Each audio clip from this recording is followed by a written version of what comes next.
La terre accueille son roi, que tous les cœurs lui préparent une place. La terre et le ciel chantent, la terre et le ciel chantent. La terre et le ciel chantent.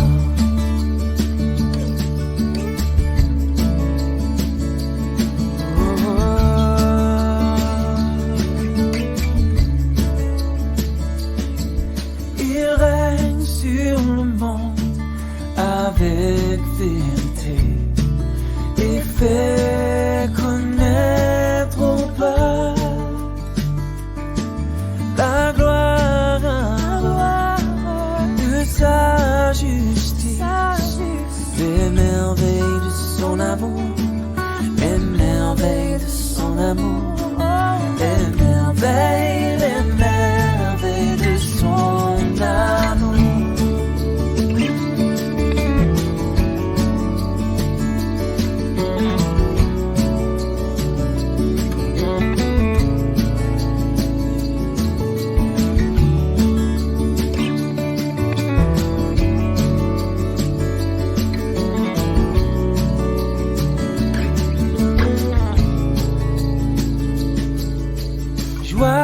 Dans le monde, le Seigneur vient.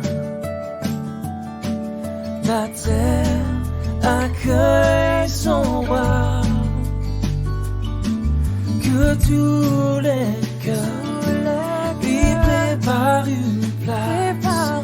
La terre et le ciel chantent, la terre et le ciel chantent. La terre et le ciel chante.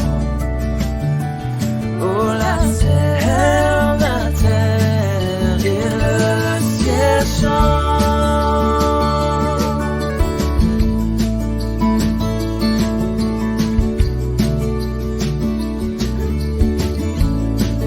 Et le ciel chante.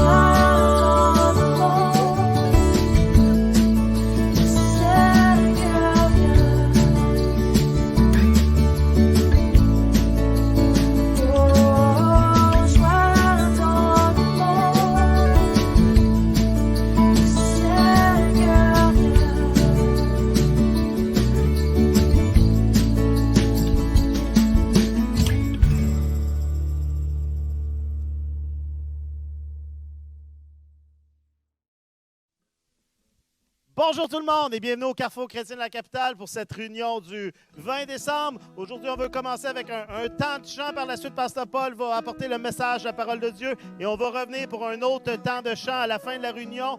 Je veux rappeler pour les enfants, l'école est peut-être finie, mais Carrefour Junior n'a pas terminé. Il va y avoir une capsule encore ce matin sur le groupe Facebook et sur notre chaîne YouTube. Alors, je vous invite à aller voir ça aujourd'hui, ce matin ou dans la journée. Sinon, on va chanter ensemble. Je vous invite à vous lever à vos places, dans votre salon, dans votre cuisine et à chanter avec nous. Notre Dieu est si merveilleux.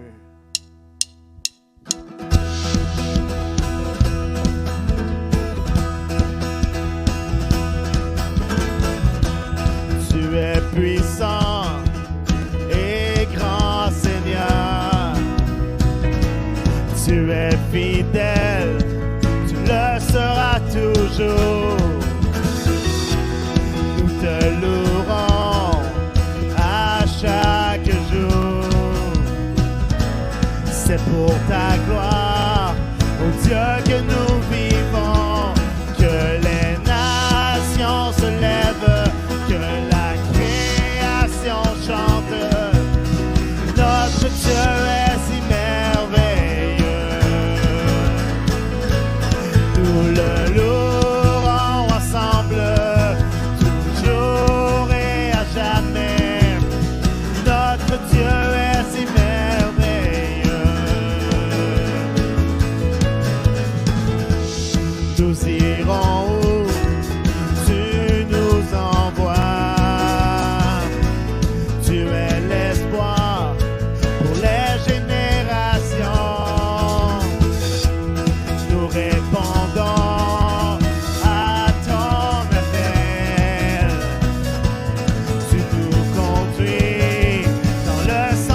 se lève, que la création chante.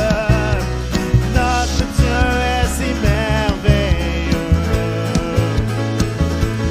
Nous le louerons ensemble, toujours et à jamais. Notre Dieu est si merveilleux. Que les nations se lèvent, que les nations se lèvent, que la création chante. Notre Dieu est si merveilleux. Nous le louerons ensemble, toujours et à jamais. Notre Dieu est si merveilleux. Alléluia, Alléluia. Notre Dieu est si merveilleux.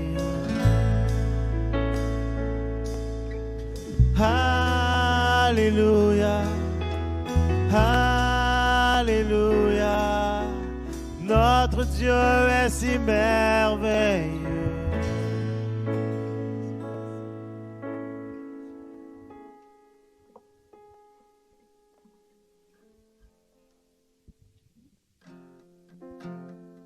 Seigneur, tu es merveilleux, Seigneur.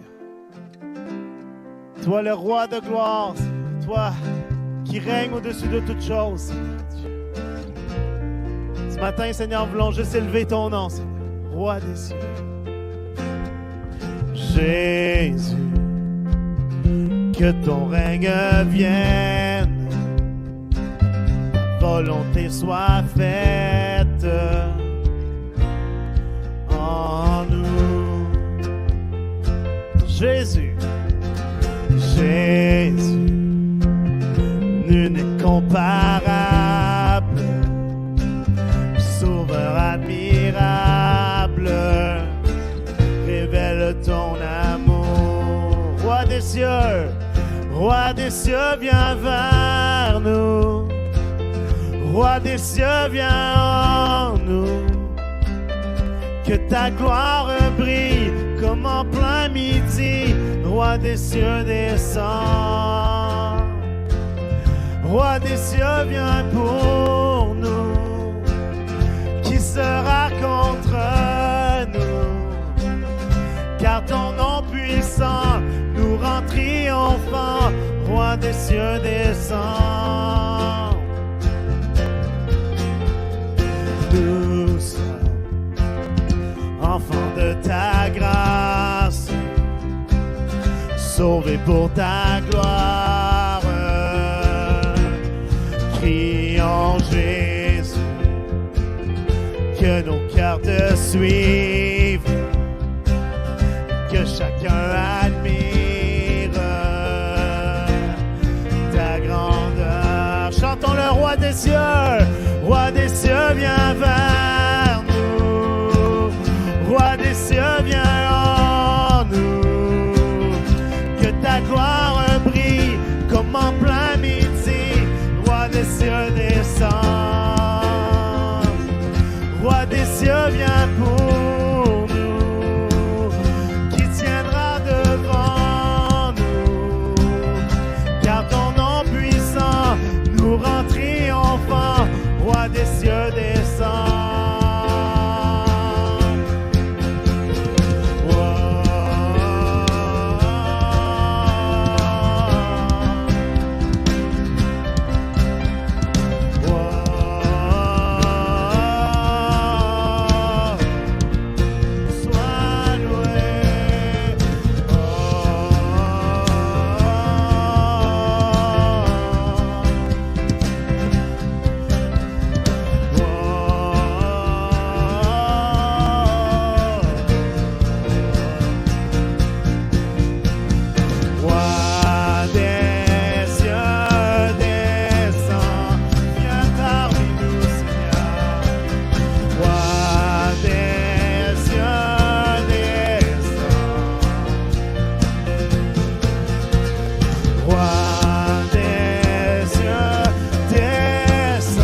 cieux descend. Roi des cieux, viens vers nous. Roi des cieux, vers nous. Car ton nom puissant nous rend triomphants. Roi des cieux descend. Roi des cieux, viens vers nous. Roi des cieux, viens en nous. Que ta gloire brille comme en plein midi. Roi des cieux descend. Roi des cieux, viens pour nous. Qui tiendra devant nous. Car ton nom puissant nous rend triomphants. Roi des cieux descend. Roi des cieux descend. Roi des cieux descend. Dans chacune de nos vies, Seigneur. Roi des cieux descend. Roi des cieux descend. Roi des cieux, viens vers nous. Roi des cieux, viens en nous. Que ta gloire brille comme en plein midi. Roi des cieux, descend. Roi des cieux, viens pour nous. Qui tiendra devant nous. Car ton nom puissant nous rend triomphants. Roi des cieux, descend.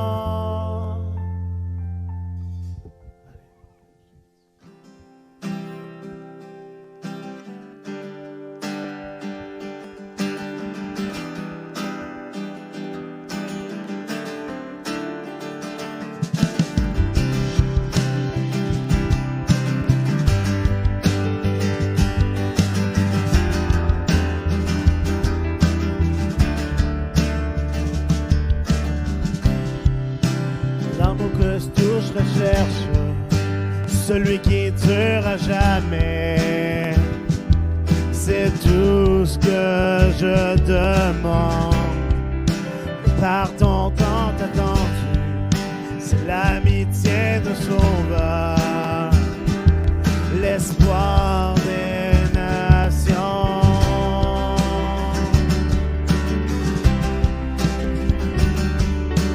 Lui seul qui déplace les montagnes. Il est le puissant sauveur, le tout-puissant sauveur. À jamais, il accorde la vie. Lui seul a vaincu la mort. Il a vaincu la mort.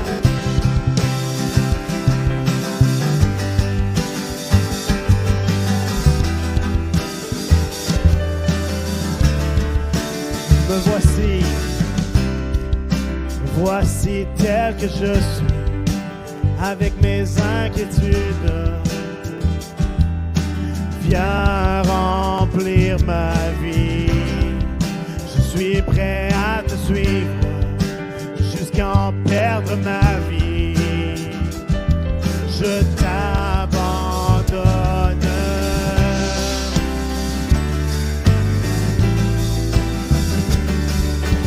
Toi seul qui déplace les montagnes, tu es le puissant sauveur, le tout-puissant sauveur. À jamais, tu accordes la vie. Toi seul as vaincu la mort. Tu as vaincu la mort. Toi seul qui déplace les montagnes. Tu es le puissant sauveur, le tout-puissant sauveur. À jamais, tu accordes la vie. Toi seul as vaincu la mort. Tu as vaincu la mort. Priez sur nous que le monde voit, que nous chantons pour la gloire de notre grand roi.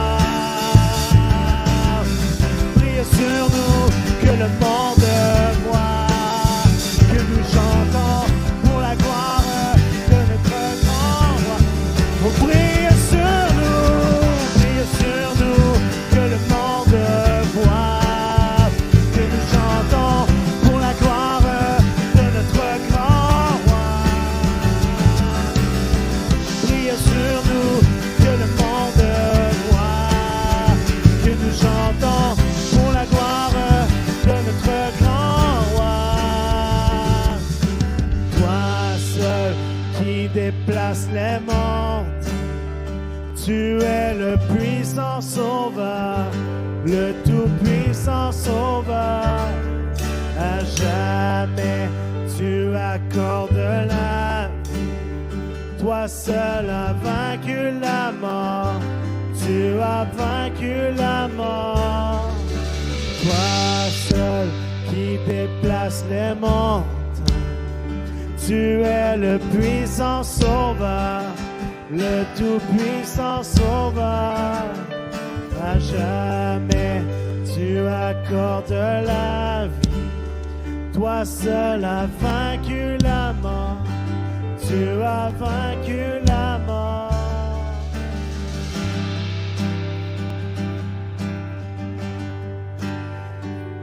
Alléluia. Seigneur, nous te bénissons ce matin de ce que tu es un sauveur puissant, un sauveur glorieux, un sauveur vers lequel nous pouvons nous tourner ce matin, en sachant que tu vas entendre le cri de nos cœurs. Et en sachant que si tu entends le cri de nos cœurs, nous savons, Seigneur, que nous avons la chose que nous t'avons demandé. Alors, je veux juste te prier ce matin. Viens toucher nos cœurs, viens toucher nos vies, Seigneur. Viens nous révéler à nouveau à quel point tu es un merveilleux, un grand, un glorieux et un puissant sauveur. Au nom de Jésus, merci Seigneur. Amen. Et Amen. Alors, merci beaucoup aux musiciens, à l'équipe qui reviendra dans quelques minutes pour poursuivre ce temps de louange ensemble ce matin. Mais en ce dimanche 20 décembre, dernier dimanche avant Noël, moi je vais vous parler de Noël. Mais je veux vous dire qu'à Noël, l'espérance renaît. L'espérance renaît. Est-ce que vous pensez qu'on a besoin d'espérance de ce temps-ci? Mettons qu'il y a beaucoup de choses un petit peu décourageantes qu'on entend, beaucoup de choses qui peuvent être frustrantes, irritantes et décourageantes, et que finalement, on a besoin d'un encouragement. Bien, je veux juste vous dire qu'à Noël, il y a un message glorieux et merveilleux que l'espérance peut renaître. En fait, nous vivons dans une période marquée par l'inquiétude face à l'avenir. C'est sûr que dans cette année qui s'écoule, l'année 2020, l'arrivée d'un nouveau coronavirus qu'on a nommé COVID-19 et le développement de la pandémie dans le monde entier ont ralenti de façon importante, vraiment notable, le cours normal de la vie. Plus rien est pareil. Vous avez remarqué ça, hein? Tout est tellement différent depuis 9 mois. C'est incroyable. Tout est tellement plus compliqué maintenant qu'il l'était il y a juste à peine 9 mois. Dans le monde de l'éducation, c'est certainement une réalité. Ah, ben oui, l'école est en pause maintenant, congé pour la période des fêtes. Mais dans le monde de l'éducation, c'est vraiment plus ce que c'était. Distanciation entre les élèves, port du masque pour certains, dépendamment du degré où ils sont, désinfection, instructions spéciales qui sont données sur la façon de circuler avec des sens uniques dans différents corridors et tout et tout. Tellement de choses. Dans le monde des affaires, ce n'est pas la même chose aussi. Glissez-en un mot aux restaurateurs, si vous le voulez, pour savoir qu'est-ce qu'ils en pensent de la fermeture des salles à manger. C'est sûr que ça l'a dérangé. C'est sûr que ça a dérangé beaucoup de choses dans les commerces. Puis même les commerces qui ont eu la chance de pouvoir rester ouverts. Les clients n'étaient plus là peut-être en même quantité ou dans le même nombre, parce que plusieurs ont de la crainte ou ont des contraintes qui font que ce n'est pas possible de se rendre comme auparavant. Tout est tellement différent. Dans le monde de la santé, ben là, ça saute aux yeux. Hein? À l'hôpital, avec les infirmières, avec les médecins, dans la façon de traiter, la façon de recevoir des traitements ou juste de se présenter avec le masque et tout ça, avoir de la misère à comprendre la personne qui est derrière le comptoir aussi avec le plexiglas devant. Ah, tout est tellement plus compliqué, tout est tellement plus lourd, tout est tellement plus lent. Lorsque Jésus est né, lors de la naissance de Jésus, les choses n'étaient pas nécessairement faciles non plus. En fait, la Bible, mais pas la Bible, mais oui, la Bible nous dit, mais l'histoire nous montre aussi qu'à la naissance de Jésus, à ce moment-là dans l'histoire, le monde était dans la tourmente, le monde était dans l'inquiétude. Les gouvernements étaient dans les mains de tyrans, l'incertitude régnait. Mais voilà que c'est dans cette période de noirceur, cette période ténébreuse, cette période difficile, que Dieu envoie son Fils unique. Et dans le visage du petit bébé garçon qui était là, tous ceux qui ont pu le voir peut-être ont vu sans aucun doute quelque chose de spécial. Qu'est-ce qu'il y avait dans son regard? Est-ce que c'est peut-être quelque chose de paix? ou à quelque chose, peut-être une lumière quelconque. Mais quoi qu'il en soit, dans ce petit bébé qui venait de naître, c'était la main de Dieu qui se plongeait dans les affaires des hommes, dans les affaires des êtres humains, les affaires mauvaises, les affaires qui étaient pleines de pauvreté de l'humanité, parce que Dieu voulait révéler non pas une malédiction par rapport à la désobéissance de l'humanité, mais Dieu voulait faire un don. Dieu voulait donner. Et pas juste donner pour donner, mais la réponse de Dieu à la création était de donner, puis de donner ce qu'il y avait de mieux, ce qu'il y avait de meilleur dans la personne de Jésus. C'est ça, hein? La Bible nous dit que Dieu a tant aimé le monde qu'il a donné son Fils unique. À la période de Jésus, donc, il y avait une période de ténèbres, une période difficile. Mais vous savez une chose qu'on doit se rappeler avec ce message qu'à Noël, l'espérance renaît, c'est que les ténèbres ne durent pas toujours. Toute période, si difficile soit-elle, finit toujours par finir. Je me rappelle d'un de mes bons amis, Michel Charbonneau, qui m'avait dit un jour, « Paul, toute tempête, si grosse soit-elle, finit toujours par finir. » Et je me suis rappelé longtemps, encore aujourd'hui, de cette parole-là, tellement vraie, tellement pleine de sagesse. Les ténèbres ne durent pas toujours. L'angoisse de l'insécurité face à la pandémie disparaîtra un jour. Bien, c'est sûr qu'on voit ça s'en venir. On entend des nouvelles concernant les vaccins qui sont homologués maintenant par les instances gouvernementales et puis qu'il y a quelques vaccins, sans aucun doute, qui ont été donnés tout récemment, les premiers. Et puis, on se réjouit de ça. Ça montre qu'il y a de la lumière au bout du tunnel, justement que les ténèbres ne dureront pas toujours. Mais savez-vous, il n'y a pas seulement que les ténèbres de la pandémie qui nous touchent.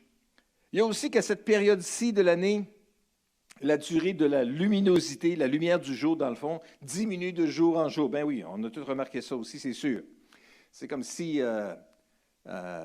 le jour décide de se lever de plus en plus tard et puis de se coucher de plus en plus de bonne heure et que la nuit décide de faire des heures supplémentaires le matin et puis décide de reprendre le travail très tôt, en après-midi même. Mais on arrive bientôt, on le sait, dans les prochains jours, à ce moment où les jours, dans la partie lumineuse, vont cesser de rapetisser et commenceront à s'allonger. On appelle ça le solstice d'hiver. Et maintenant, les journées vont commencer à s'allonger, en tout cas la durée lumineuse de la journée. On est entouré par de la noirceur, coudon, de ce temps-ci. Que ce soit au niveau de la pandémie, que ce soit au niveau de toutes sortes de restrictions qui sont données, que ce soit dans l'ambiance commune, les discussions qui circulent à gauche et à droite, que ce soit juste l'ambiance de morosité qui est là, il y a de la lourdeur, que ce soit au niveau de la longueur du jour, il y a des ténèbres tout partout. Mais c'est intéressant de noter que c'est à Noël que l'espérance renaît. Que c'est dans cette période de l'année où on célèbre, où on se rappelle de la venue de Jésus, la venue du Sauveur, celui qui est la lumière du monde. Quel beau parallèle il peut y avoir ici, que c'est au milieu de la période ténébreuse où la noirceur règne qu'on célèbre la venue de celui qui sera la lumière du monde. Le monde a été embourbé dans sa noirceur, dans son péché, dans sa méchanceté, dans son hypocrisie, dans ses mensonges, incapable de se sauver lui-même, incapable de s'en sortir tout seul de cette situation d'embourbement. Mais voilà qu'est venue la solution de Dieu à notre misère, à nous tous, qui est venue sous la forme d'un bébé. À cause de Jésus, à Noël, l'espérance renaît. Dans notre obscurité et notre désespoir, nous craignons que notre tristesse et nos difficultés ne finissent jamais. Mais nous pouvons trouver de la consolation dans cette certitude que même si le Seigneur ne nous épargne pas toujours des difficultés comme on le voudrait ou comme on le souhaiterait, si nous le suivons de tout notre cœur, il nous conduira en toute sécurité à travers les jours ténébreux, jusque de l'autre côté, dans la lumière. Dans un temps de grande noirceur, Dieu a promis d'envoyer une lumière qui était pour briller sur chacun qui vit dans les ténèbres de la mort. Et ce message d'espérance, ce message d'espoir a trouvé son accomplissement lors de la naissance de Jésus, lors de l'établissement de son royaume éternel. Il est venu, en effet, pour délivrer les gens de toute nation de l'esclavage du péché qui les retenait captifs. Voyez-vous, environ 700 ans avant même la venue de Jésus, Ésaïe, le prophète, donnait le message suivant concernant la venue du Messie éventuel. Dans Ésaïe chapitre 9 et verset 1, nous lisons Le peuple qui vivait dans les ténèbres. Dans les ténèbres, vivait dans les ténèbres. Mais verra briller une grande lumière. La lumière resplendira sur ceux qui habitaient dans le pays dominé par d'épaisses ténèbres. Et on voit dans le verset 1 ici comment est-ce que la condition était ténébreuse, la condition était difficile. Le peuple vivait à l'intérieur des ténèbres et le pays était dominé par d'épaisses ténèbres. Mais la promesse de Dieu dans le milieu de tout cela, c'est une grande lumière. Une grande lumière qui était pour resplendir sur tous ceux qui habitaient là-dedans. Et je veux juste vous dire, mes amis, qu'à travers toute cette période de noirceur, il y aura une grande lumière qui viendra aussi. Il y aura un grand soulagement. Et j'espère que Dieu nous aide dans cette année 2021, qu'on va être capable de voir et de vivre un soulagement réel. Et que dans ce soulagement réel, on pourra, nous, comme Église, être capable de se réunir à nouveau sans devoir porter le masque et penser à la distanciation et penser au lavage des mains. Quoique, ça, ce serait peut-être une bonne habitude à conserver, là, dans une certaine mesure. Ça va nous épargner bien des choses aussi, là. On va continuer à se partager la bénédiction. Mais nous savons que cette prophétie-là concernant Ésaïe, que Ésaïe fait concernant le Messie, s'applique à Jésus. En effet, dans le verset 5, nous lisons « Car pour nous un enfant est né, un fils nous est donné.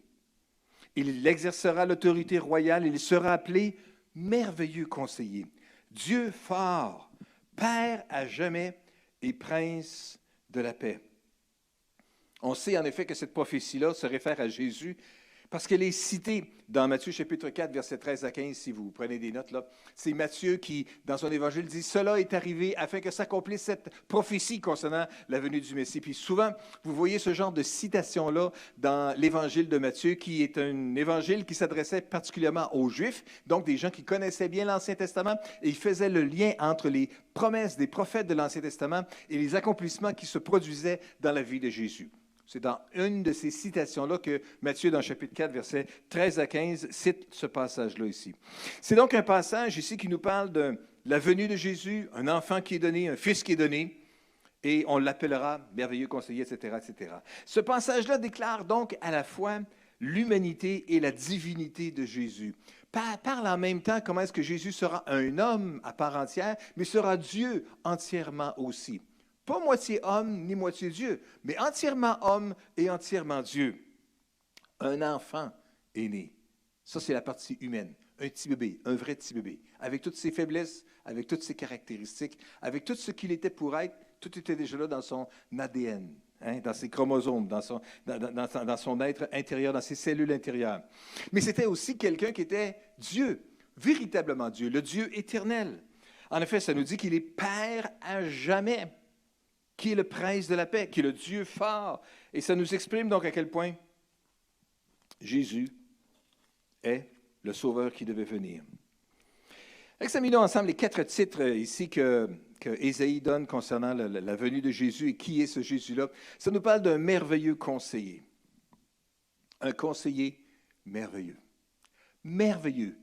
Ça veut dire qu'il va nous étonner. Il n'y a rien de dol, il n'y a rien de plate avec la vie de Jésus. Il est merveilleux. Un conseiller merveilleux. Quelqu'un qui peut nous conseiller sur des choix, des orientations à prendre. Nous aider à réfléchir. Parfois, on ne sait pas trop quelle direction prendre, quel choix faire. On demande à Dieu de nous diriger. Ça donne bien parce que Dieu est un merveilleux conseiller.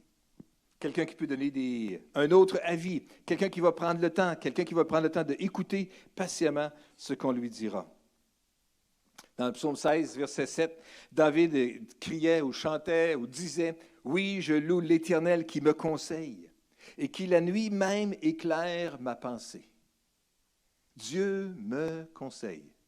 Et David dit « Même la nuit, il éclaire ma pensée. » Ça vous est-tu déjà arrivé, vous? Vous êtes en train de dormir. En tout cas, vous êtes allongé. On est dans le milieu de la nuit. Vous avez dormi avant, vous allez dormir encore. En tout cas, vous espérez dormir encore, parce qu'il fait encore nuit, là. Puis là, soudainement, c'est comme si vous avez un moment d'être conscient. Vous ne savez pas si vous êtes vraiment, vraiment réveillé ou si vous rêvez que vous êtes réveillé. En tout cas, c'est comme mêlant un peu comme ça. Et soudainement, pendant que vous êtes là, il y a des pensées qui viennent dans votre tête ou dans votre cœur. Et des choses qui vont vous aider à solutionner des difficultés ou des problèmes ou des choses quelconques que vous expérimentez à votre travail ou dans votre famille ou dans votre entourage ou des difficultés quelconques. Ça vous est-tu déjà arrivé? Si vous saviez combien de fois que ça m'arrive. Pourtant, je ne suis pas quelqu'un qui souffre d'une grande insomnie. Mes proches pourraient vous le dire, pas du tout. Je n'ai pas de problème avec ça, le sommeil. Mais en même temps, c'est comme s'il arrive des fois où Dieu me parle dans la nuit. Bien, j'ose pas trop dire que Dieu me parle, juste que j'ai eu des idées, mais comme je sais que je n'ai pas eu ces idées-là quand j'étais réveillé, puis j'avais pris du café, puis que je parlais, puis je discutais, bien que ça arrive pendant la nuit, pendant le temps que je ne suis pas réveillé, puis je ne suis pas attentif, mais que soudainement la solution vient, il y a des chances que ça pourrait venir d'en haut. En tout cas, ça vaut la peine de s'en rappeler et de s'en souvenir. La bonne chose avec ça, alors que j'ai tellement de misère à me souvenir de bien des choses, je me rappelle la plupart du temps des choses qui m'arrivent pendant la nuit.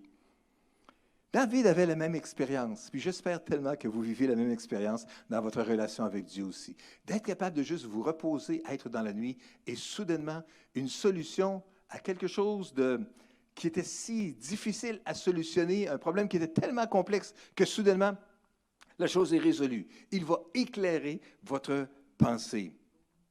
Dans le livre de Colossiens, au chapitre 2, Paul dit que c'est en Jésus-Christ que se trouvent cachés tous les trésors de la sagesse et de la connaissance. Colossiens, chapitre 2, verset 3. Oui, les trésors de la sagesse et de la connaissance. Ce n'est pas juste des idées bizarres ou des idées quelconques que Jésus ou que Dieu va nous partager, mais c'est vraiment des trésors de sagesse et d'intelligence. Merveilleux conseiller. Mais pas juste merveilleux conseiller, il est également le Dieu fort. Le Dieu des impossibilités. Le Dieu qui ne tremble pas devant des impossibilités. Le Dieu qui se rit de ce qui nous semble des difficultés. Le Dieu qui, lorsqu'il était sur la terre, a été capable de dire, si vous aviez de la foi comme un grain de moutarde, vous diriez à cette montagne de se déplacer, puis de s'en aller, puis de se jeter dans la mer. Pour lui, déplacer une montagne, ce n'est pas une difficulté. Pour nous autres, c'est énormément de problèmes. Il faut calculer combien de force ça va prendre et combien de camions et combien de ceci, combien d'équipements, combien de personnel, combien de temps ça va nous prendre pour réaliser cet ouvrage-là. Mais pour Dieu, c'est quelque chose de comme si simple. C'est si bien résumé concernant la naissance de Jésus dans Luc chapitre 1, verset 37, justement, quand ça nous dit tout simplement « Rien n'est impossible à Dieu ». Rien n'est impossible à Dieu. Et si vous voulez, je veux juste que vous le réalisiez, qu'il n'y a rien qui est impossible à Dieu.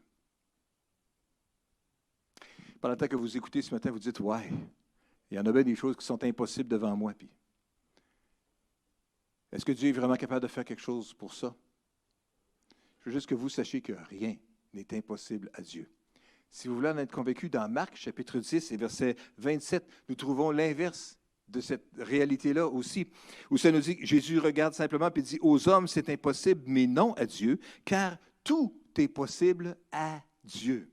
Marc 10, 27, tout est possible à Dieu. Alors, non seulement que rien n'est impossible à Dieu, mais c'est vrai aussi que tout est possible à Dieu.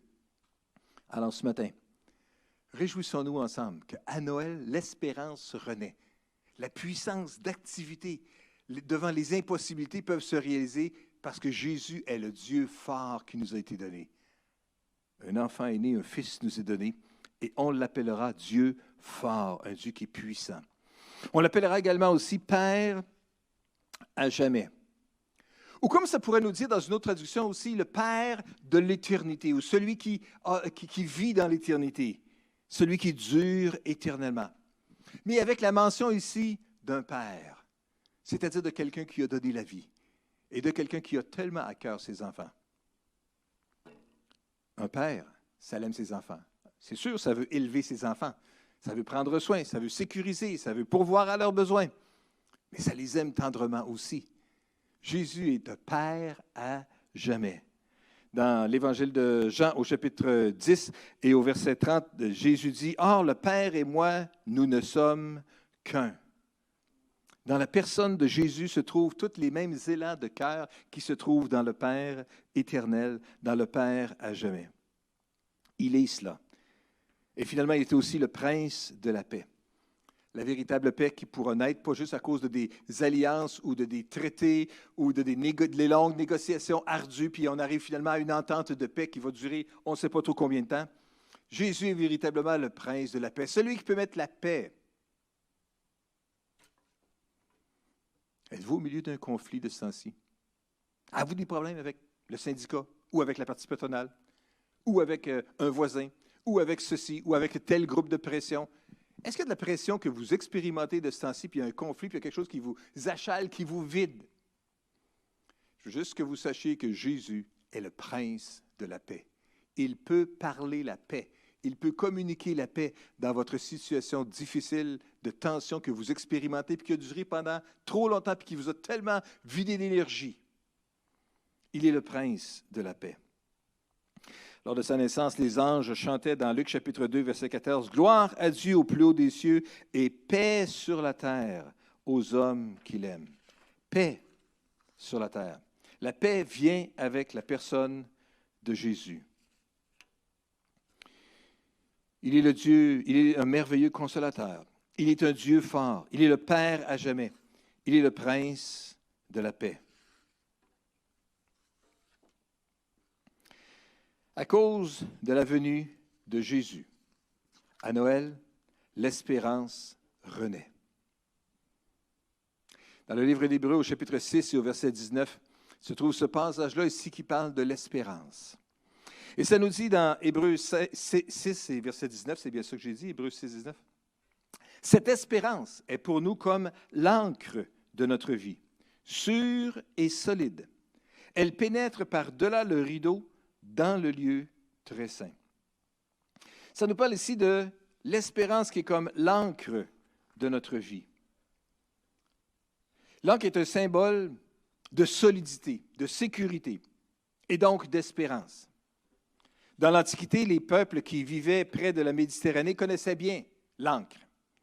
Parce que toute leur économie, dans le fond, reposait sur leur marine marchande et sur les échanges qui se faisaient à travers les bateaux, à travers la mer. Et l'ancre en est venue à symboliser la sécurité et la stabilité. Lorsque le bateau jette l'ancre dans le port, il ne bougera plus, il ne sera plus transporté à gauche et à droite. Et l'auteur de l'Épître aux Hébreux se sert du mot ici pour rappeler aux chrétiens que Dieu leur a donné l'espoir comme l'ancre dans toutes les tempêtes de la vie. L'espérance. L'ancre évitait ou évite encore aujourd'hui au bateau d'être poussé par le vent ou d'être entraîné par le courant sur les rochers qui pourraient l'amener à échouer. Mais pour ça, l'ancre doit reposer sur un fond solide. Et l'espérance, c'est quelque chose qui est bon lorsque c'est fondé sur le solide. L'espérance en Jésus, l'espérance de la venue de Jésus, l'espérance que Jésus, il est le merveilleux conseiller, le Dieu éternel, etc., le prince de la paix. L'espérance, c'est sain. Anticiper que quelque chose s'améliore, anticiper le bien, ça réconforte le cœur et l'esprit. Par contre, c'est terrible d'être dépourvu d'espoir. On se sent dépassé, on cède à la dépression quand nous croyons que notre situation ne peut pas changer ou ne peut pas se résoudre. La vie d'une personne désespérée ressemble à un long couloir sombre qui mène absolument nulle part. Le livre des Proverbes nous fournit une description de cette situation-là. Dans Proverbes chapitre 13, verset 12, nous lisons « Un espoir différé rend le cœur malade. » Quand on espère quelque chose, puis il n'y a rien qui se passe. Quand il n'y a jamais de changement, jour après jour, semaine après semaine, mois après mois, année après année, le cœur devient malade. Autrement dit, on finit par capoter, on finit par virer en dessous, on finit par virer fou dans tout ça. Le cœur devient malade. On pourrait parler aujourd'hui de tension psychologique ou de santé mentale. Le cœur devient malade. La personne se sent prisonnière des circonstances difficiles, puis elle peut souffrir certainement sur les plans émotionnels, physiques, puis même mental. Mais pourtant, avec Dieu, aucune situation n'est sans espoir. Et c'est en lui que la deuxième partie du verset peut véritablement se concrétiser dans votre vie, dans la mienne. Un désir exaucé est comme un arbre de vie. Quand il n'y a pas rien qui se passe par rapport à l'espérance, le cœur devient malade, on est découragé, c'est lourd. Mais quand l'espoir se réalise, un désir exaucé est comme un arbre de vie. De même que l'ancre d'un bateau pouvait empêcher ce dernier de dériver, L'espérance en Jésus et l'espérance dans la personne de Jésus et tout ce qu'il est enracine fermement notre cœur, notre âme, notre volonté, nos émotions dans la foi, particulièrement lorsqu'on traverse des moments difficiles. Parce que ce que Dieu promet, il le fera. C'est lui notre espérance. Et nous pouvons avoir confiance dans sa parole. Quand Dieu parle, il y a quelque chose qui se passe. Quand Dieu parle, il y a quelque chose qui se produit. Quand Dieu parle, il y a un changement qui s'opère et un changement qui devient permanent. L'espérance, c'est l'encre de l'âme. Espérer ce changement, espérer cette transformation-là, c'est ce qui va nous garder en vie. Tout le monde a besoin d'espérance parce que les épreuves n'épargnent personne. Et parfois, quand les problèmes n'en finissent plus et qu'il nous semble que tous les autres sont bénis, quand nous sommes fatigués, prêts à renoncer, c'est l'espérance qui va soutenir notre cœur et nous permettre de croire dans la promesse de Dieu.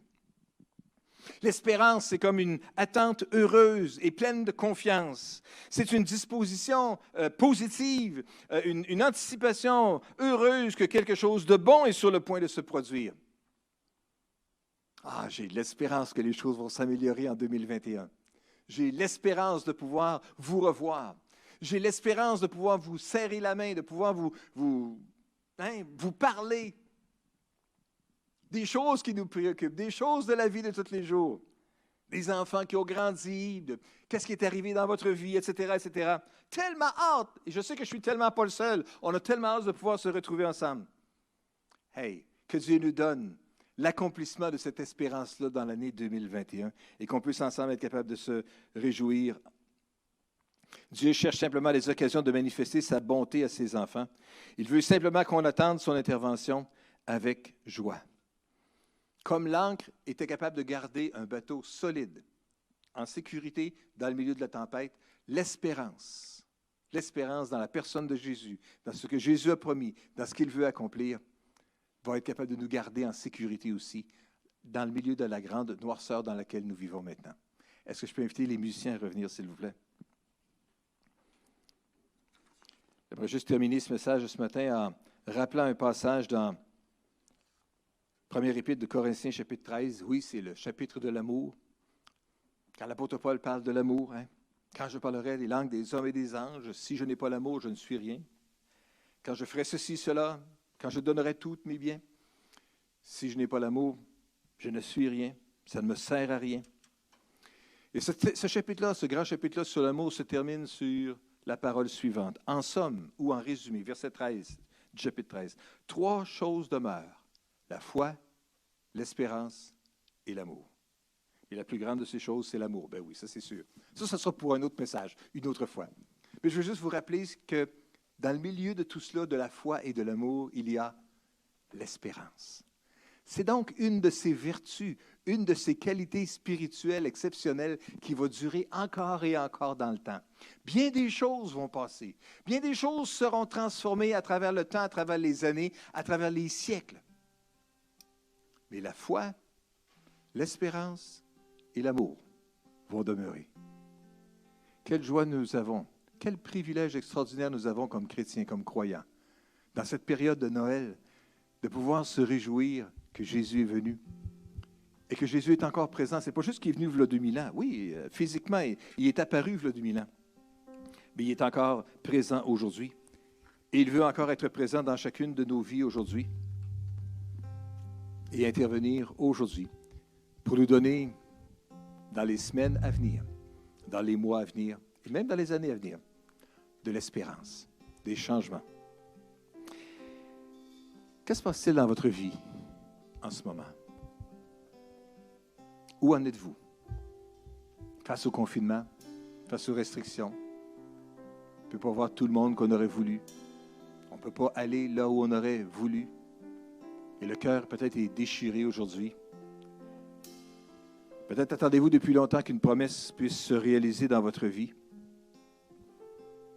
Je veux juste vous dire ce matin que même quand la situation semble sans espoir, si ça fait longtemps que vous attendez une intervention divine,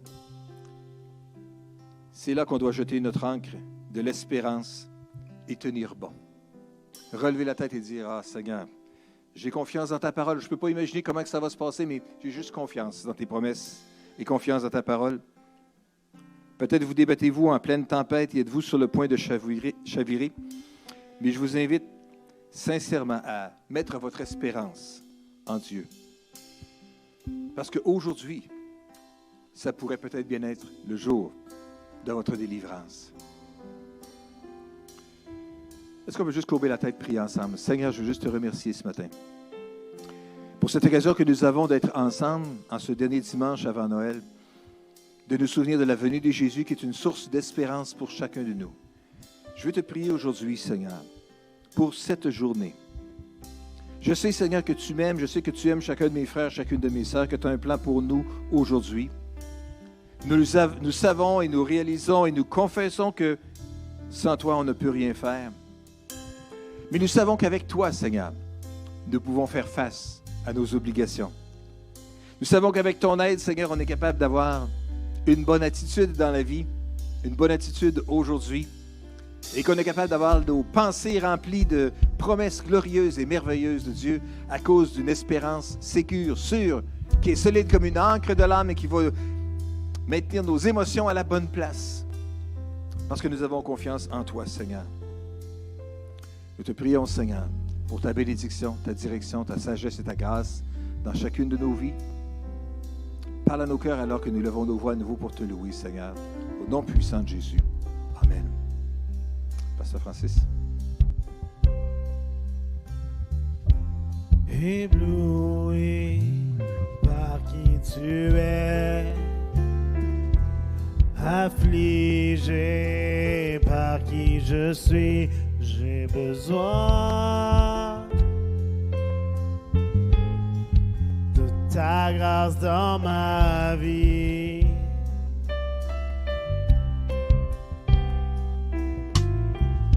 J'ai cherché le bonheur ailleurs. Tout ce monde ne m'apporte rien, mais toi, tu m'as donné ta vie. Devant toi, émerveillé, attiré par ta majesté, je voudrais me rapprocher. Permets-moi de te toucher près de toi. Je me sens bien ici-bas. Tu es mon seul bien. Je voudrais toute ma vie demeurer à tes pieds.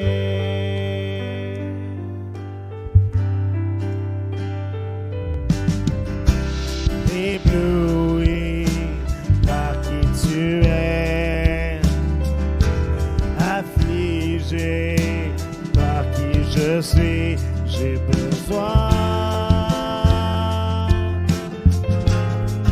de ta grâce dans ma vie.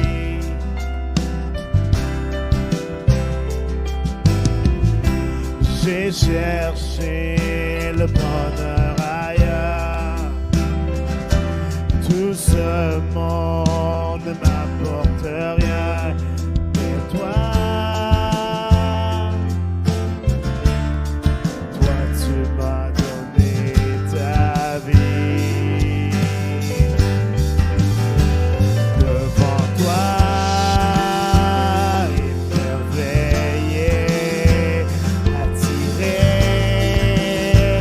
par ta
Ici-bas, tu es mon seul bien.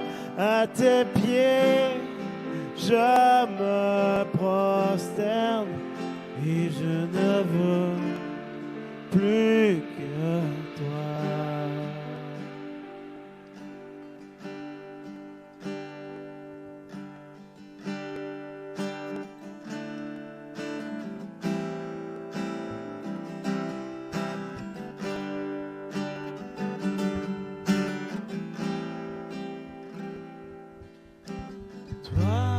La lumière qui a vu nos ténèbres, ouvre mes yeux, je veux voir. Grâce et bonté que mon cœur adore, mon âme aspire après toi. Oui, je te célèbre et je me prosterne. Je veux proclamer ta majesté. En toi tout n'est que grâce, tout est admirable. Dieu, tu es si grand et bon pour moi.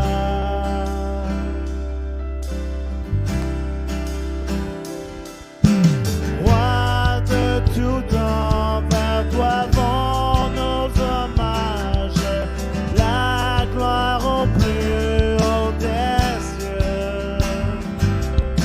Sur cette terre, tu t'es fait misérable, humble et petit par amour. Oui, je te célèbre et je me prosterne, je veux proclamer ta majesté. En toi tout n'est que grâce, tout est admirable. Dieu, tu es si grand et bon pour moi. Oui, je te célèbre et je me prosterne, je veux proclamer ta majesté. En toi tout n'est que grâce, tout est admirable. Dieu, tu es si grand et bon pour moi. Je ne saurais jamais le prix de tout ce que tu as subi.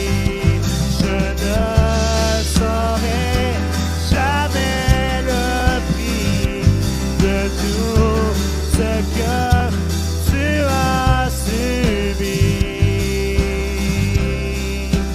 Oui, je te célèbre et je me prosterne. Je veux proclamer ta majesté. En toi tout n'est que grâce, tout est admirable. Dieu, tu es si grand et bon pour moi. Oui, Dieu, tu es si bon et bon pour moi. Oui, Dieu, tu es si grand et bon pour moi. Oui, je te célèbre et je me prosterne. Je veux proclamer ta majesté. En toi tout n'est que grâce, tout est admirable.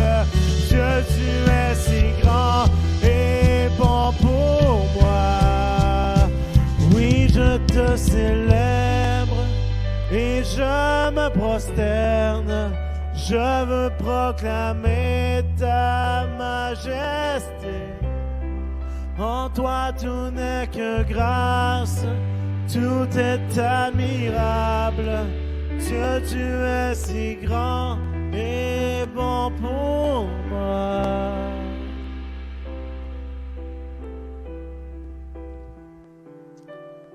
Seigneur Jésus, on veut te remercier, Seigneur. On veut te remercier, Seigneur, parce que c'est toi qui nous donnes l'espoir. Tu nous promets une vie éternelle avec toi, où est-ce qu'il n'y aura plus de pleurs, qu'il n'y aura plus de larmes, qu'il n'y aura plus de souffrance, qu'il n'y aura plus de maladie. Un endroit où est-ce qu'on va être bien avec toi pour l'éternité.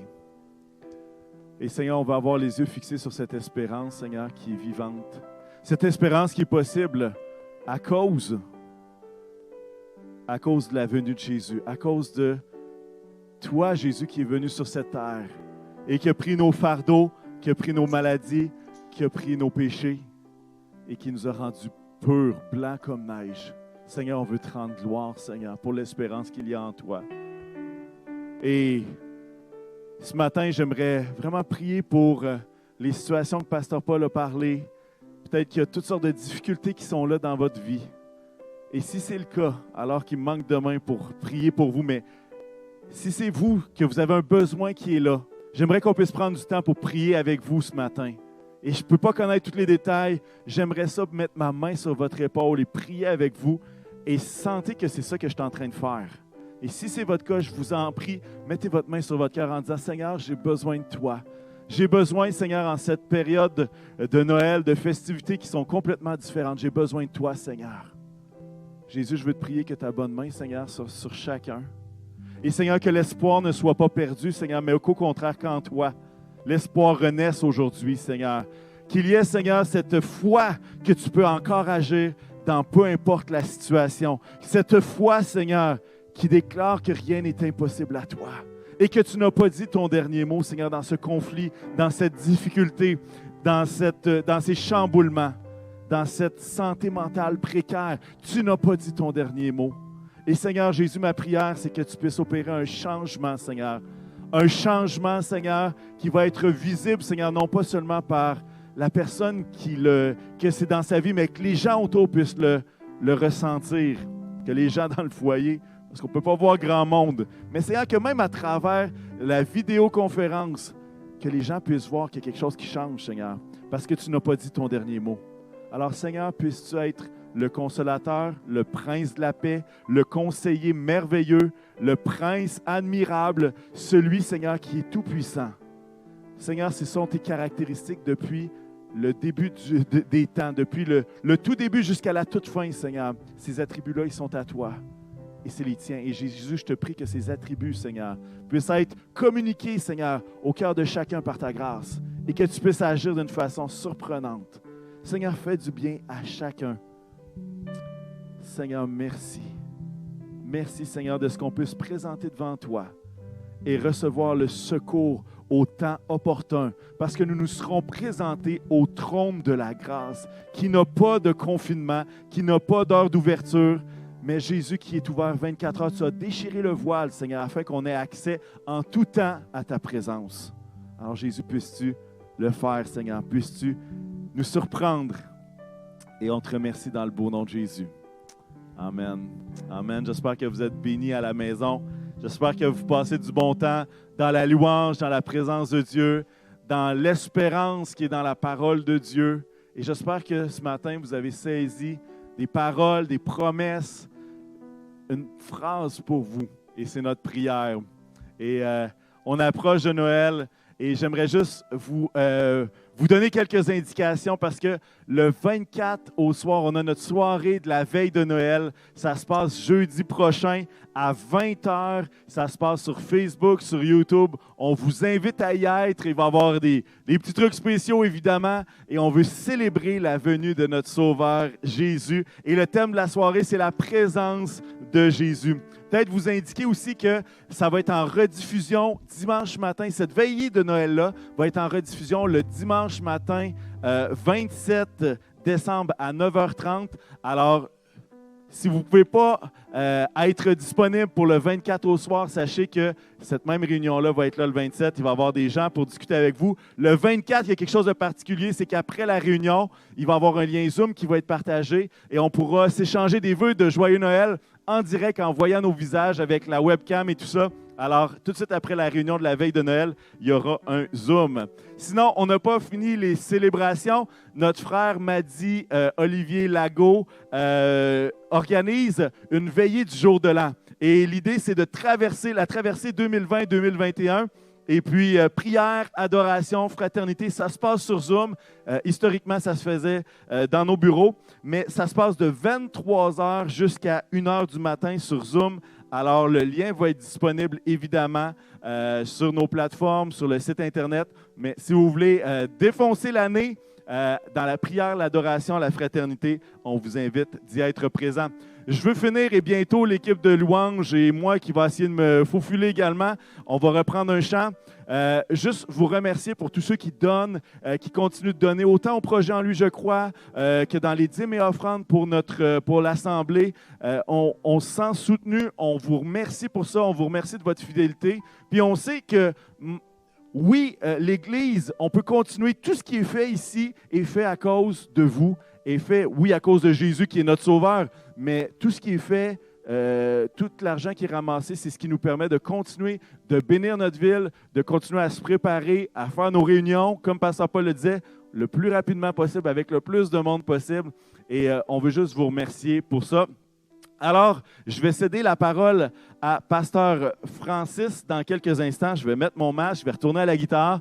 Et puis, je vous souhaite vraiment une belle fin de journée et je vous laisse au bon soin de Pasteur Francis. Mais dans Luc, au chapitre 2, on trouve cette fameuse histoire des bergers qui passaient la nuit pour garder leurs moutons. Et un ange apparaît, ça dit dans Luc 2 au verset 9, un ange du Seigneur leur apparut et la gloire du Seigneur resplendit autour d'eux. Et au verset 10, l'ange va leur dire, « N'ayez pas peur, je vous annonce une nouvelle qui sera pour tout le peuple un sujet d'une très grande joie. » Et encore aujourd'hui, c'est une grande joie pour nous. Hein? Un sauveur vous est né aujourd'hui dans la ville de David. C'est lui le Messie, le Seigneur.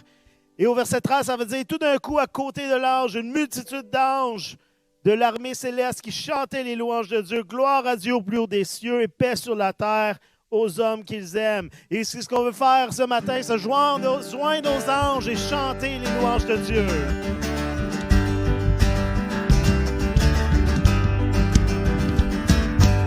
Écoutez le chant des anges vient d'éclater dans les airs.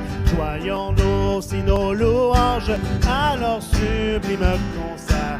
Gloire à Dieu, paix sur la terre. Aujourd'hui le Christ est né. Jésus s'est fait notre frère, un sauveur nous est donné. Jésus s'est fait notre frère, un sauveur nous est donné.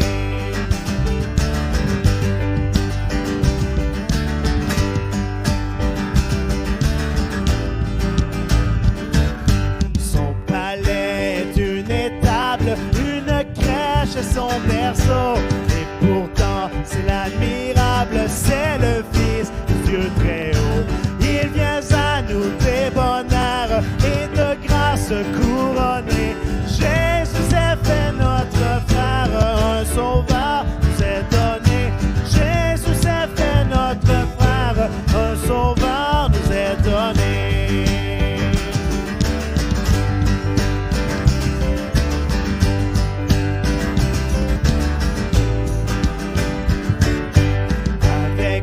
Bergers et mages au pied de notre Seigneur, nous déposons nos hommages, nous lui donnons notre cœur. Tout son peuple sur la terre disent avec nous prosterner. Jésus s'est fait notre frère, un sauveur nous est donné. Jésus s'est fait notre frère, un sauveur nous est donné. Jésus s'est fait notre frère, un sauveur nous est donné. Jésus s'est fait notre frère, un sauveur nous est donné.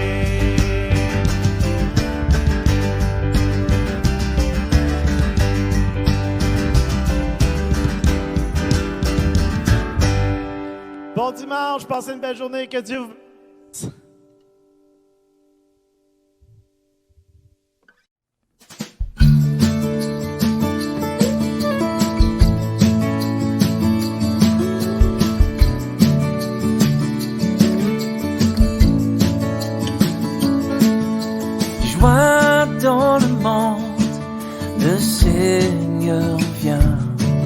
La terre accueille son roi, que tous les cœurs lui préparent une place. La terre et le ciel chantent, la terre et le ciel chantent, la terre et le ciel chantent.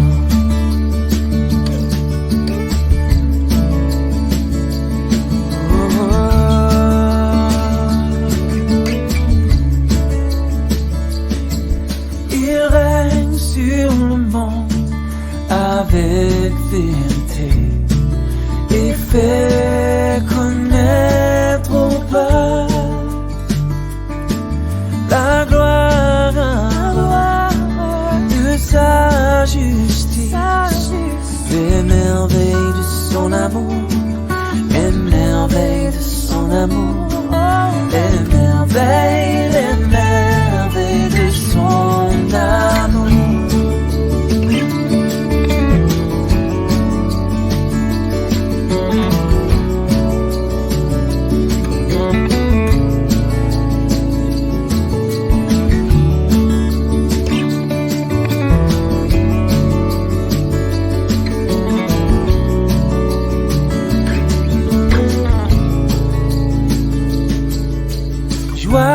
Dans le monde, le Seigneur vient.